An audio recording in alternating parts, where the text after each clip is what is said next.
Live from downtown Detroit, home of WDIV and Click on Detroit, Local 4 News at 11 starts now. We've got real issues with distancing in our public places. Cases of the coronavirus reaching more than 3,500 in Detroit. And now Mayor Duggan urging Detroiters to follow the emergency order and stay home. With large gatherings still a problem in the city, DPD is now increasing its staffing at the Real-Time Crime Center. Officers will monitor green light cameras for signs of people gathering. Anyone who violates the order could face a $1,000 fine. Mayor Duggan says it is just one new step the city is taking to crack down on large groups. We don't want to be fining anybody, but we can't be having these gatherings. We can't be having folks on the street. I expect the Detroit Police Department to be very strong in dealing with groups that are gathered that have no legitimate business reason to be in public. Detroit police will also be focusing on stopping large crowds from gathering at city parks. And toward that end, they're taking down basketball rims at some of the parks. The rims have been taken down in Rouge Park, as you see here. In downtown Detroit tonight, the skyline is red, white, and blue. Tonight, in honor of essential employees who are tirelessly working through the coronavirus pandemic. Downtown landmarks like TCF Center, Ford Field, the Penobscot Building, and others are lighting up the sky in honor of first responders, grocery workers, and delivery people working to keep us safe. The lights will be on until the governor's stay-at-home order is lifted. And with an increase today of nearly 2,000 new cases, right now Michigan has 12,744 confirmed cases of COVID-19. We've now lost close to 500 people as 62 deaths were reported over the past 24 hours. We've heard it over and over again from doctors. The best way to protect against the virus is washing your hands and social distancing. But there's a growing debate over whether everyone should wear a protective mask when they leave their homes. And tonight, the CDC now advising all Americans to wear cloth masks to help stem the spread of the virus.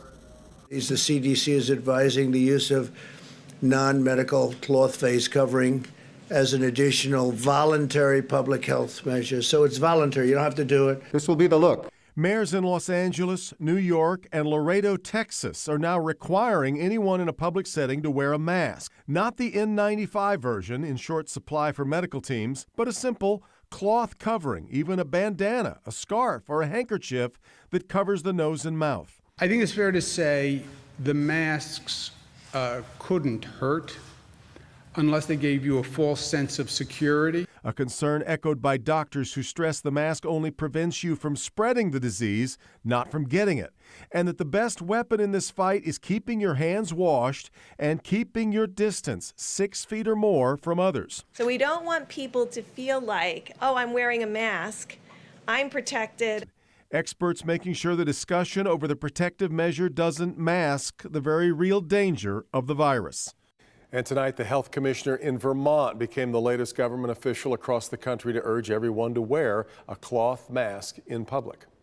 The Wayne County Sheriff's Department has lost another member to COVID-19. A 51-year-old deputy died this afternoon. He's a 16-year veteran.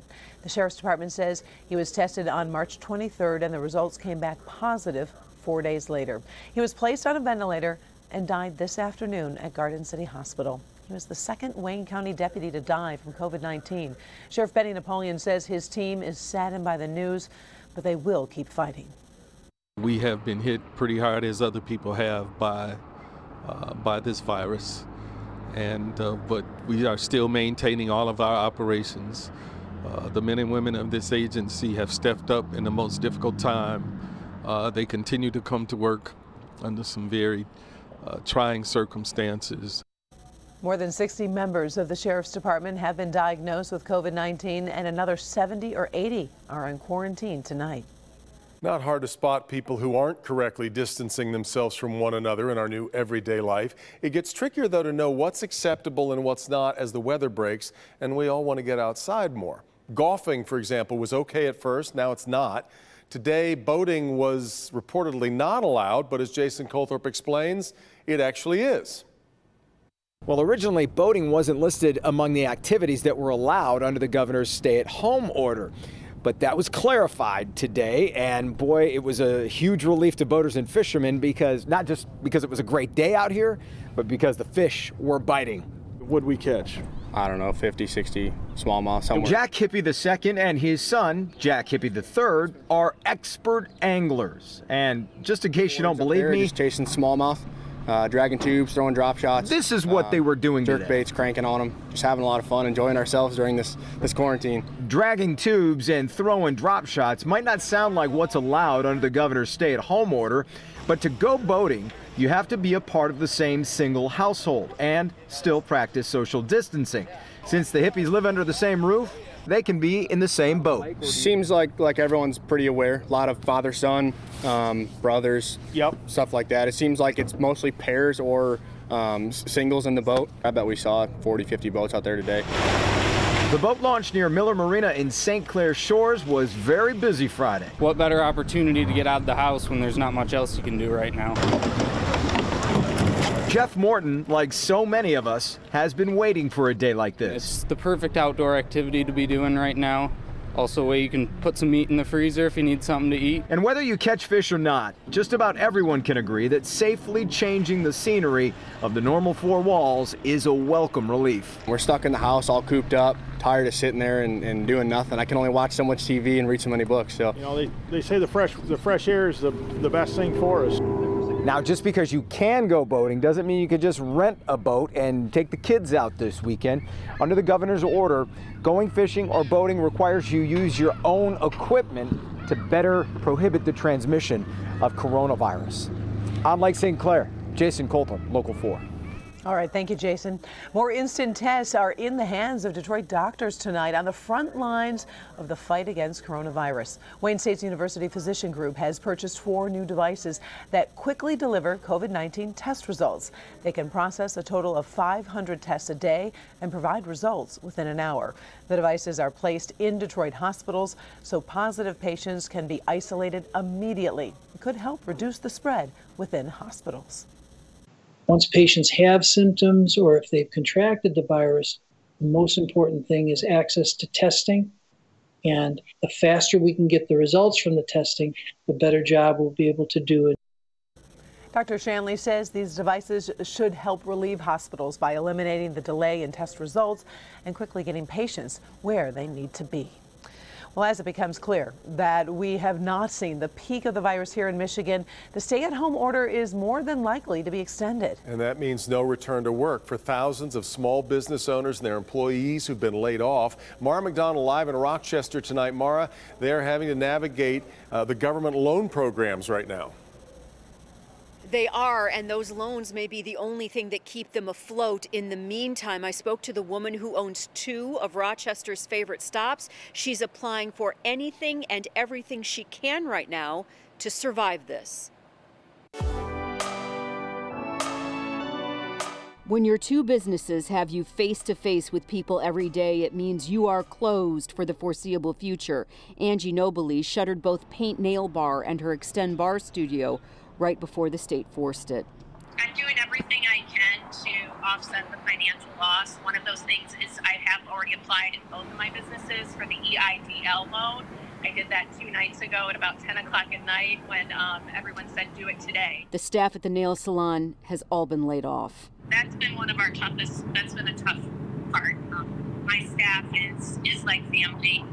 We are very close. We see each other 5-6 days a week, and they depend on the income. Over at the bar studio, they're trying to keep up with online classes. We are doing virtual classes. We had to pivot, very quickly. She's doing her best to hang in there. I just talked to my banker, in fact. He had just called before you about the PPP loan, which is a really nice program for small businesses. So absolutely, I'm doing everything I can to offset these losses. Back here live, so while Angie does everything she can to keep her businesses able to be, businesses to come back to, what about the staff that has been laid off? Well, she's trying to maximize her social media. For example, gift card promotions where, buy it now and a percentage goes to the staff, or even a GoFundMe, anything to keep everybody going as long as she can. We're live in Rochester tonight. I'm Mara McDonald, Back to you. Feel so much for those small business owners. All right, thank you, Mara.